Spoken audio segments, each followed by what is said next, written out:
back to another episode of One-on-One with Dr. Feet. So I'm your host, Abin Thomas, and I am here to help bridge the gap between Dr. Faith and you, the people. So we're going to give you a little insight to her day-to-day operations, some of the decisions she would make, and like the reasons behind them, right?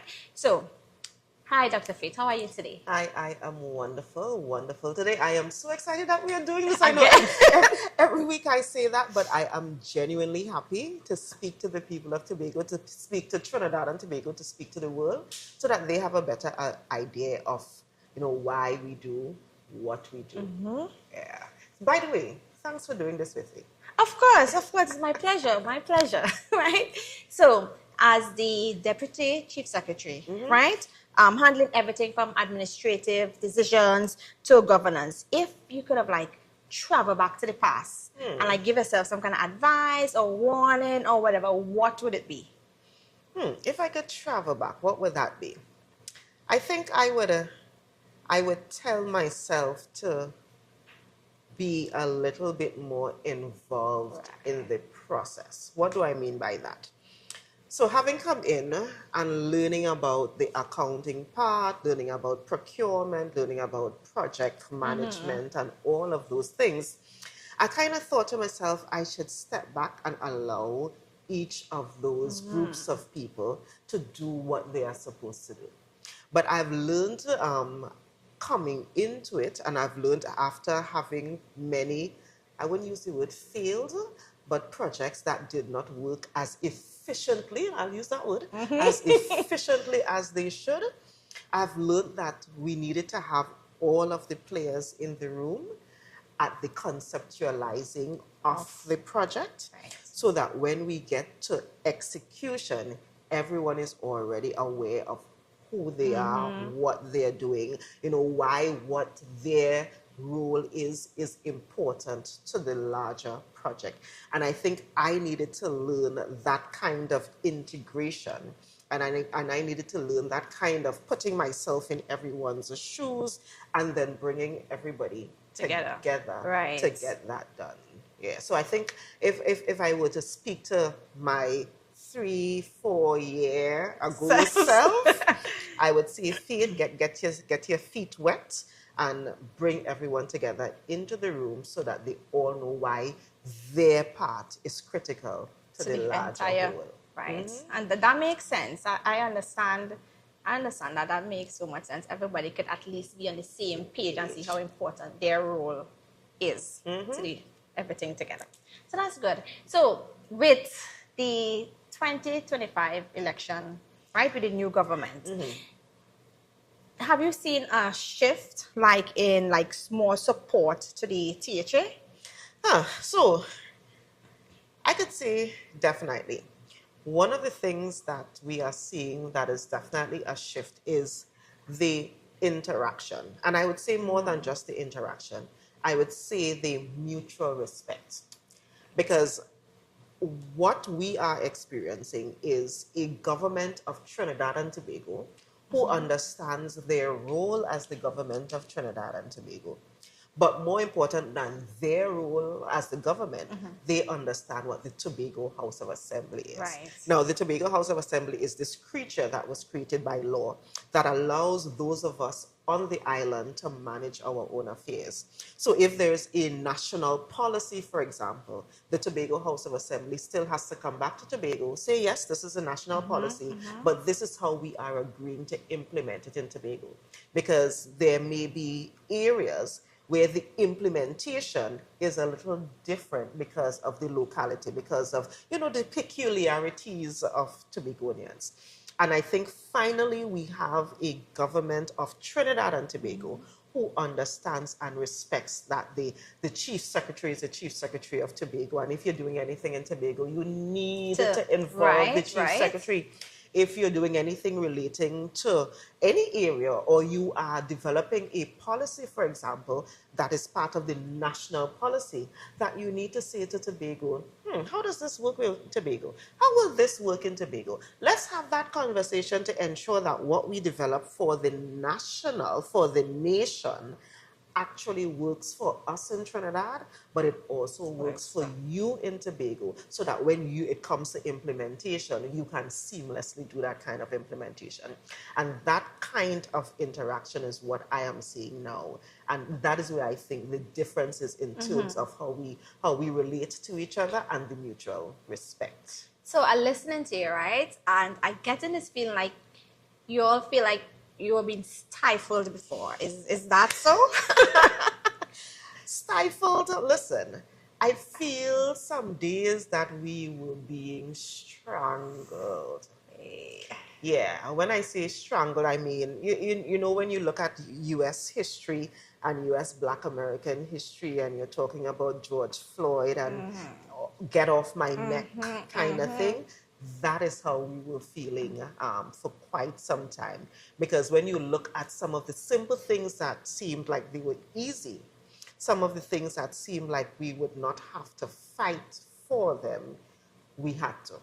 We had to. Right. So definitely we feel an ease, definitely we feel a difference, and that feeling of stifling, that feeling of choking, that feeling of, it feels a little different. Now, of course, you know, we're giving it time. We're cautiously optimistic. Right. Yeah, you know, we saying, well, let me see. Right. And we will go as we see, but just know that we're ready to pounce if we need needed. to. Right. You know, we're ready to get back to, you know, that attack mode if we need to. But so far, we're definitely seeing and we are feeling a big difference in the interaction. Right. So at the last, again, general elections, right? So TPP would have won both the seats. And are you proud of that? Yes. Do you feel like now with that victory, people expectations of you and your colleagues like way more, or they expect? Yeah. So they people are reaching us now, and they are the ones who are reminding us that we now have Tobagonians representing them in the parliament. So some of the excuses we used to give before, which were real excuses, they're not accepting that again at all, because they expect Joel to go down and say what he has to say and to speak on behalf of us. They expect David to go to Trinidad and speak on behalf of us. So yes, the expectation is very different, but we welcome it because that is what we campaigned on. Right. That is why we told Tobagonians that you needed to elect these two Tobago People's Party representatives to send to Trinidad to speak on our behalf. So they're the ones who remind us all the time that, they're down there now. The excuses you all had before, you can't use them again. Sometimes that's a little scary. If I am honest, it's a little scary. But, you know, we are able to maneuver. And I must say, you know, I must say officially, congratulations to both gentlemen. Right. And I have already seen where their representation as members of parliament in the Parliament of Trinidad and Tobago has benefited Tobago already. So congratulations to them and thanks to them on behalf of the people of Tobago for truly representing us. So good. Congratulations to them as well. And reflecting on your advocacy for Tobagos in the health system, right? With issues like the decline in birth rates. Yeah. Do you think the economy have a part to play in that? Yeah, and you know, I think government is there to help ensure that the population flourishes. Right. Populations flourish when there are all of these different parts working. A big chunk of that is the economic part of it. So when I spoke, for example, about the declining birth rate that we are seeing in Tobago, and by the way, it's not just Tobago, and when you look at the statistics nationally, you are seeing it nationally. I just specifically speak about what's happening in Tobago. We recognize that there are economic factors that lead to that. You hear young women now saying, you know, because before, with the gender imbalances that we may have had, women may not have had the opportunity to really do what we call, you know, we say the term family planning, but family planning really is planning your family, which includes planning when you have children, planning when you don't have children, right? you know, and ensuring that it all dovetails well together. And I think I hear a lot of young women, even after I said that and you saw it on the media and so forth, they're saying, no, we can't afford children. We, you know, pick me heart to mine. Children are expensive.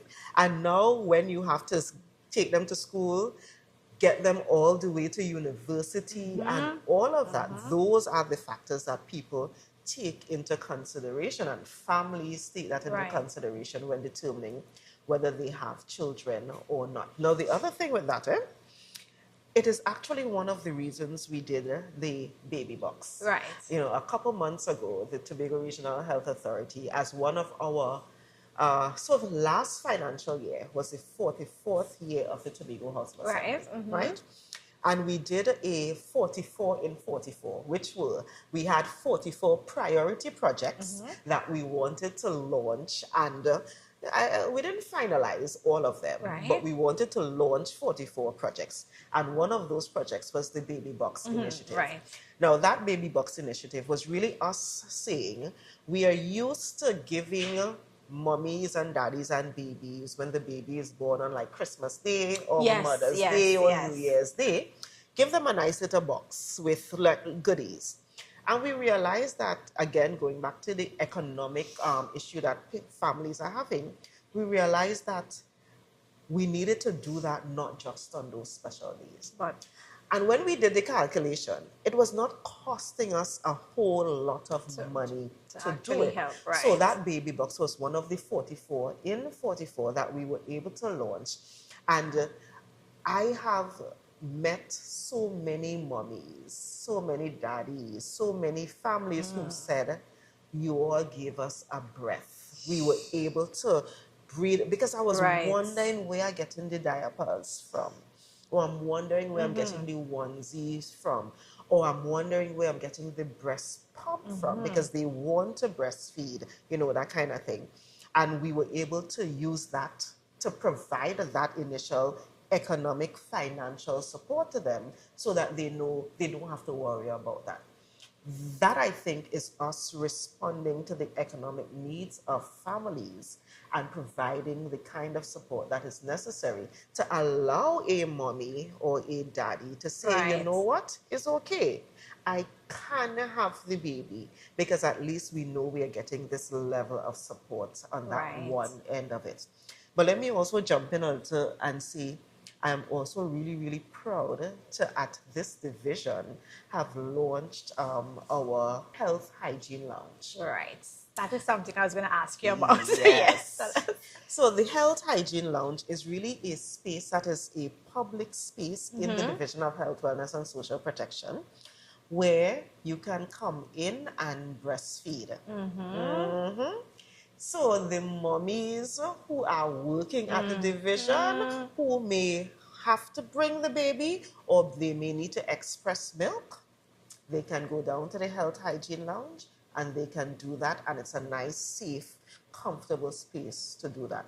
We also provide menstrual period items for women who may, you know, you may have an accident. We know how that goes sometimes as women. Or you may actually be in a financial position where getting those products are a bit difficult and it's expensive. This is a space where if you come in and you chat with us, we can help you with that. Again, the aim is to provide economic support to the people of Tobago, and doing it in ways that we may not have thought of before, but that are simple, little, but big to those who need it. Yes, it's effective. Yeah. So I think that's such a good initiative, and all those out there, listen up. I hope they take heed and listen to what you're doing with your division, right? And so there's like a three-part kind of question, right? Under the previous government, with the previous budget, were there any kind of like challenges in actually getting, like receiving the allocations for your division, and like what was those challenges? Yeah. So, as I said, you know, what is like night and day what we're experiencing now. So let me give a couple examples. The Tobago House of Assembly Act is quite clear on how it is supposed to be funded, right? A big chunk of what we get comes from the government of Trinidad and Tobago. Right. We are still in the coffers of Trinidad and Tobago. And what the Tobago House of Assembly Act says is that we are supposed to get our monies quarterly en bloc. What does that mean? Every quarter, for the 3 months of the quarter, we are supposed to get all of the money at the beginning of the quarter. So let's just say the quarter is October, November, December. At the beginning of October, we should be getting October, November, December money so that we know how much we are getting for the quarter so that we can plan, so that we will have an idea of which projects we can actually implement because we already had the money sit down, put down, waiting to implement. That has not been happening. That has not been happening. That has not been happening. That has not been happening, and what we've been doing is getting it every month, and it coming late for the month, and whatnot. Now, we understand that there are cash flow issues that the country is going through, so we understand that. But it is the kind of, again, relationship where we have the conversation, where we mutually agree, okay, we understand that is what's happening, so let us work it out. That is an example of what was not happening before. Let me give you another example, and this is one that the Secretary of Finance spoke about recently. At the end of each financial year, we are supposed to tally up in the Tobago House of Assembly because there are companies, there are entities that pay their taxes, whatever the kind of taxes or whatever the fee is. So, for example, you have to get a bar license and you have to go and pay the fee by not Sandy Hall anymore, Victor E. Bruce. All of those monies that are paid into the Tobago House of Assembly, we have to calculate it at the end of the financial year and basically report to the government. This is how much money the Tobago House of Assembly collected on behalf of the government of Trinidad and Tobago. Now, when we get that figure, the government of Trinidad and Tobago then uses it to determine whether they owe us money. Because if we are supposed to get, for example, $3 billion for the financial year, and we only collected 200 or 300 million, and the government did not give us the 3 billion, then there's a calculation that needs to happen at the end of the financial to say, this is how much money we are going to give you to make sure you get your appropriation. In previous years, at the end of the financial year, the Secretary of Finance may say, well, you now owe us 100 million. The government will say, okay, look at check. When you see the check, you realize it's an $80 million check you get. So in your mind, you're thinking you're getting 100 million, but when you see the check is like, this is not 100 million, sir. This year, though, for the very, very first time at the end of this financial year, I think the figure that we calculated we were owed was 160 million. The check that was sent to Tobago was 160 million. Wow. For the very first time. So we can actually see the appropriation that was allotted to the Tobago House of Assembly for the financial year. This is the first year we actually got the entire thing. And I would like to give credit to the new government of Trinidad and Tobago for recognizing that this is what should have been happening all of those years.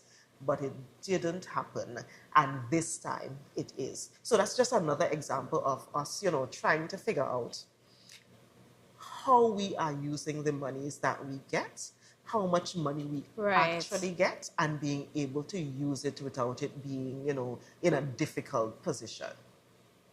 Right. And this is part of the reason why I like doing this. Because really people, we may not know all these things. So doing this, putting it out there so they can see and hear everything that is going on behind the scenes, right? So, and let me say that I actually think that that is actually one of our biggest challenges as an administration, because we see the problem, we get into executive council, we figure out a solution, and we run, and we forget to communicate to the people so that they know that when you ask for the grant, this is why the grant taking a month. This is why your gratuity taking some time to come. Because we now have to work through all of these things and almost make wine out of water Right.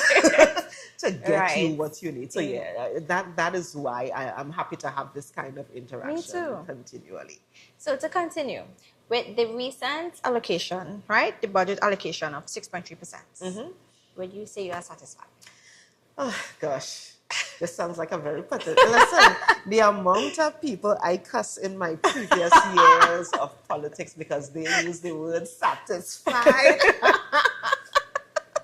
So let me explain what has happened. Yeah, the Tobago House of Assembly, according to the Tobago House of Assembly Act on one hand, and according to the Dispute Resolution Commission. So let me give a little history. Many years ago, when Mr. Hutchoy Charles, Mr. Hutchoy Charles was the chief secretary of the Tobago House of Assembly. The Tobago House of Assembly was only getting maybe 1% of the budget. And Mr. Hutchoy Charles, in essence, took the government to court, in essence. And I'm using that word broadly. And he went before a dispute resolution commission, which said that the Tobago House of Assembly should be given between 4.03 and 6.9% of the budget every financial year. This was in 2000 or 2001, I think, when this happened. I'm not a historian. If it's wrong, Ollie, forgive me. Yeah? But this is what was agreed on back then. Coincidentally, as soon as that happened, he got voted out of power, and Mr. Orville London and his team came into it. So even though he is the one who fought for that, his administration never benefited from that rule because it is now a legal requirement that the Tobago House of Assembly gets between 4.03 and 6.9% of the budget. This year, or this last this year that we are in now, the budget that was just read, we got to the Tobago House of Assembly 5%. That I am happy about. Right. Could it have been 6.9%? Yes. Because the law says we could get up to 6.9%, but we got 5. Right. It is the first time we've gotten this high of a percentage since we've been here. Yeah, first time. More than that though, the argument that we put into the government is that the size of the population is maybe 5.4 or 5.5% of the population. So that is what we were really asking for. So to get 5%, it's closer. It is closer than the 4 that we used to get. So yes, I am happy that we got that 5%. But I am also happy that we got the additional monies to take us up to 6.3% of the budget. And that additional 1.3% is really within ministries within the government of Trinidad and Tobago. Am I happy that ministries within the government of Trinidad and Tobago spending money in Tobago? Kinda, and I'll be brutally honest, kinda. Some of it, for example, is national security. The police officers that work in Tobago, they get paid. The fire officers, those people. But there are other areas as well where monies have been allocated to do projects in Tobago. Again, we would prefer if you just give away money and you do a project. We could do your own thing. We could do your own thing. But let me say though, this is again the first time that these projects that the ministries in Trinidad are planning to do, this is probably the first time we in the Tobago House of Assembly even know what those projects are. That is what I'm talking about when we talk about the better relationship, the mutual respect. And I'll give you a very specific example for health. The Minister of Health visited Tobago a couple months ago. And when he visited, one of the areas he visited in the Scarborough General Hospital was the cath lab. Now, the cath lab is basically a space where if you have cardiac issues, this is where we will take you so that we ensure that your heart functioning and that kind of stuff. Our cath lab has been down for a while. It's been down for quite a while. We have to send people to Trinidad when we need those services. So when the Minister of Health currently speaks about revitalizing cath labs in Trinidad and Tobago, spending millions to do it.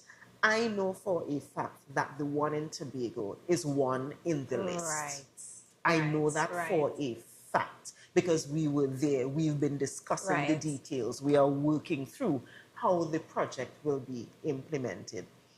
This is, again, the first time I know for a fact what the Ministry of Health is thinking about doing, and that it includes Tobago specifically. So even though ideally I would have liked those millions to come to the division and let us spend it ourselves, I don't mind in this instance us collaborating and working closely to ensure that when the minister and his team procures 5 cath labs, for example, one of those are coming to Tobago. To Tobago. Yeah. Right.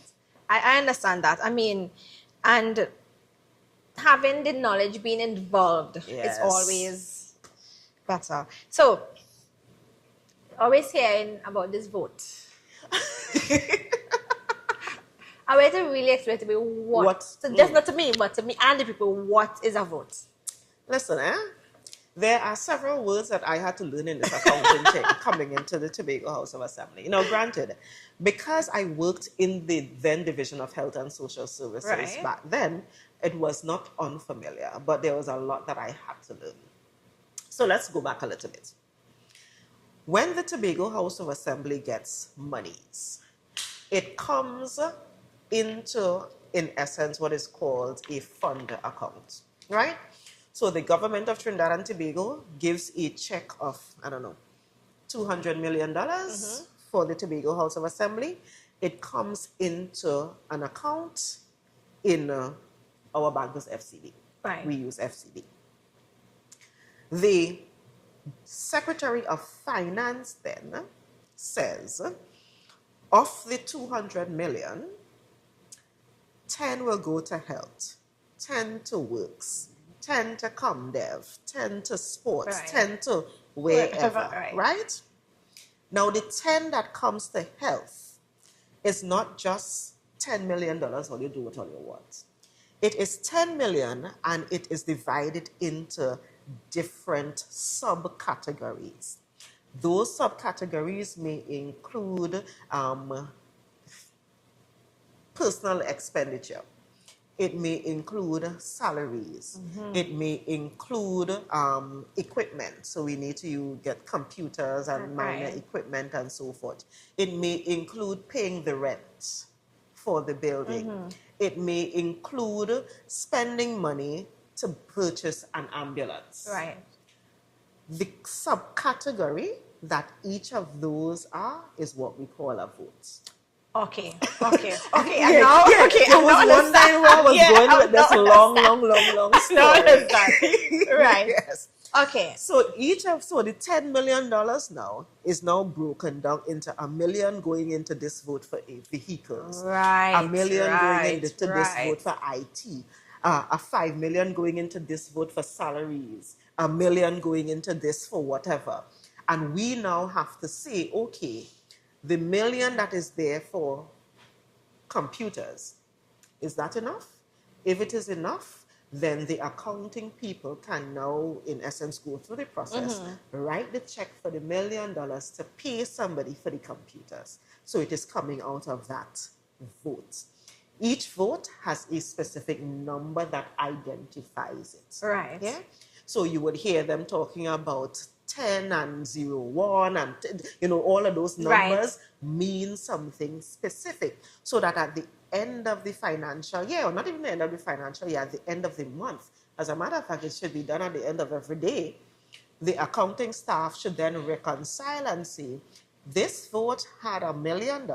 We wrote 2 checks. One check was for 50,000, one check was for 10,000. That means we spent 60,000 out of the $1 million. That means we have whatever is $1 million minus 60,000 should be left in this vote. So that the next morning, when a check comes in or when somebody asks to spend money to do something, we know we have this amount of money in that vote. So the administrator can then approve that thing to spend that money coming out of that vote. So yes, a long-winded answer to get to, and by the way, I had to learn this. You see how you asked that question? I had to come one day and sit down and say, Olia, where's our votes? This thing that Olia asking me to sign, by the way, whenever we ask for monies to be released into our votes, I have to sign the document that is this long, long, long leisure that the accounting people have said, you know, we want 2 million, we want 3 million, and I have to sign it and send it off. So before I signed anything, I had to ask, what is that? What does that mean? So I'm glad you asked it so that I can explain it to them. Because honestly, I didn't know either. Right? So now, you, me, Tobago know what is a vote, right? So people only know what is a vote, right? By the way, let me just say quickly. When you get your bill paid, right? Sorry. Because when others meet me in the people and them funeral and tell me that we owe your money, right? While I trying to cry in the people funeral, you whisper in my ear that we owe your money. I know we owe your money. Let me tell you what happens when that happens. So Mr. So would whisper in my ear while I'm trying to cry in the people funeral that we owe him money.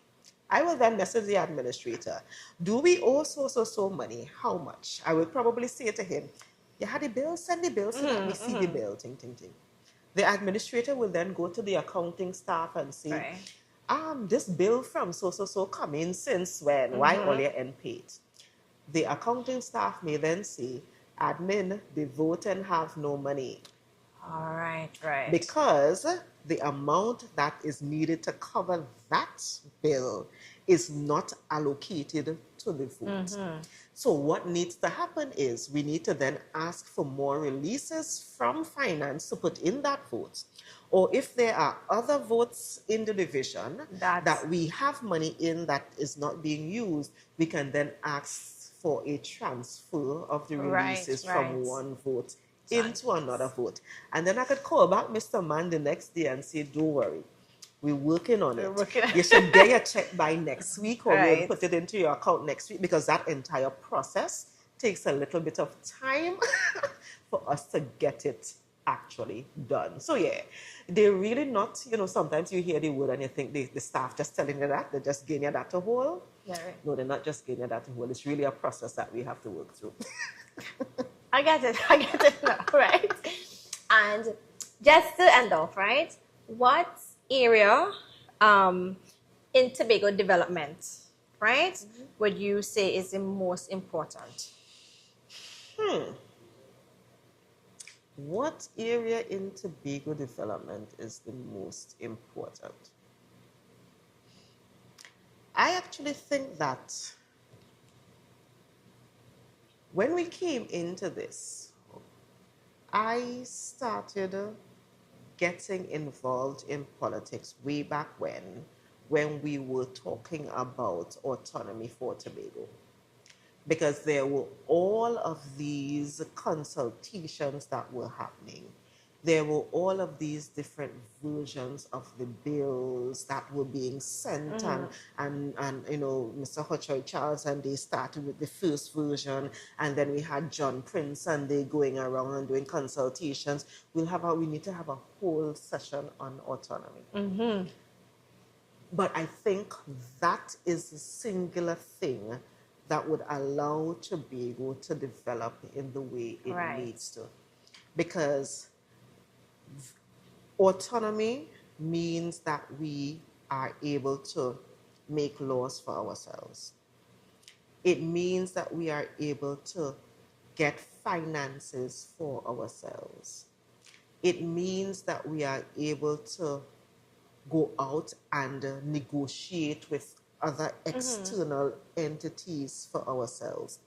It means that we should not be in the Tobago House of Assembly, and hearing that the Prime Minister is in Barbados, negotiating with Barbados about waters that is really within what we classify as Tobago waters.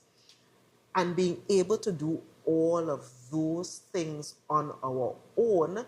And when I say on our own, I don't mean by ourselves. Right. There's a difference. We're not talking independence where we are doing it by ourselves, but we should be able to make the decision on our Right. own. Right. And let me give you a perfect example of it was probably going back to maybe one of the questions you asked before, and I could give you a specific example about what was happening at this division. My staff here started doing a lot of the groundwork because we are trying to digitize, Right. everything. We want to get to the point where if you want to apply for a grant, rental assistance, food, whatever it is, you should be able to get on your phone. Right. Ting, ting, ting. Take your picture, upload your picture, take a picture of your ID. You know how you could do? Stand next to it, take a picture of you and the ID next to each other, smile, check, hit send, and my social protection staff downstairs pick it up, say, Aveen wants a grant, a reach grant. Let us do all of the stuff there. So Aveen don't have to come into the division at all, right? We did a lot of work with my staff to get that process started, where we were looking at all of the processes. What can we do digital? Where do we actually need a human to go out and do an assessment and that kind of stuff? We found a UN agency who was willing to fund the pilot of that. Fund the pilot. Now, it wasn't plenty money they were giving us. 50,000 US. Not plenty money at all. But because we are not autonomous, and because the UN is part of they need to report in essence to the government of Trinidad and Tobago, when they were about to do the final of that, they got a call that says, hold up, you can't do it. Hold. Right. So you see what I'm saying? Tobago was ready and waiting. I remember being here with my staff the week before Christmas. And the week before Christmas, nobody not working. My staff were here grinding with the consultants and whatever to figure out what was the best way to do it. And all they needed to do, the government back then, was say yes. Go ahead, give them the 50,000 US. That the answer was halt, stop, you would embarrass us, blah, blah, blah. And because of that, the entire project had to be halted. Had to be halted. Now, something as simple as that is why I am saying autonomy is important. Because we were ready. We had done the work. We had gotten the resources. So it wasn't like we didn't have the resources to do it. It was free money. So it wasn't like it was a loan that you now had to worry how they're paying it back, blah, blah, blah, blah. It wasn't anything like that. It was sheer political will, sheer understanding that the Tobago House of Assembly is the entity that is responsible for managing the affairs of Tobago. We in the Tobago House of Assembly did our due diligence and got it to this point, and all they needed to do was say yes. Autonomy removes the need for them to say yes or no. Right. And something as simple as that is what we are talking about. So with all of the money that we may have, with all of the other resources that may be available out there, if we don't have the ability to decide for ourselves what we want and how we want to use it, it's not going to work. And that is why when we were talking about the budget and my initial responses about the budget and whether we were getting what we needed and so forth, I specifically used two terms. I use tie-up money, because that example with the 50,000, that was tie-up money. Because even though you had the resources and you did it, it's still tie-up, like it's still tie-up. You couldn't use it. What we seem to be getting now is smart money, which is even if the figure is the same, even if the figure might even be less, because we now are within an environment that is a conducive one, that is one of mutual respect, that is one where we are working together. So I know that when the minister say he's doing a catalog, he's doing one for Tobago too.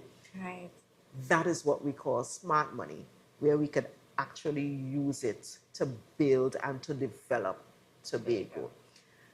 Autonomy is what gets us to that. So I think this whole autonomy thing, I feel like we need a whole episode just on this, just so that people could understand the importance and all of that. And again, we come to the end of this episode. Already? Yes. And I am, again, thank you so much for doing this, for opening up, telling us the truth, giving us a little peek at what's going on behind the scenes. Letting me know what a vote is, right? So I really appreciate this, right? And to the viewers, thank you all again for being with us, joining us for another episode of One-on-One Talk with Dr. Faith. And we hope to see you soon for the next episode. One-on-one with Dr. Faith. You understand that people need you. Don't let anyone tie up your head. From Tobago, born and bred. When storm come down and the pressure rise, she keep focused with the truth in she eyes. No sweet talk, just the real enterprise. Show all the budget and plans get prioritized. She tell the youth push through, don't fear, work hard, keep clean, your chance soon near. From village life to executive chair, Dr. Faith proof success does come from care. One-on-one with Dr. Faith, she understand the people needs. Yeah, don't let anyone tie up your head. From Tobago, born and bred.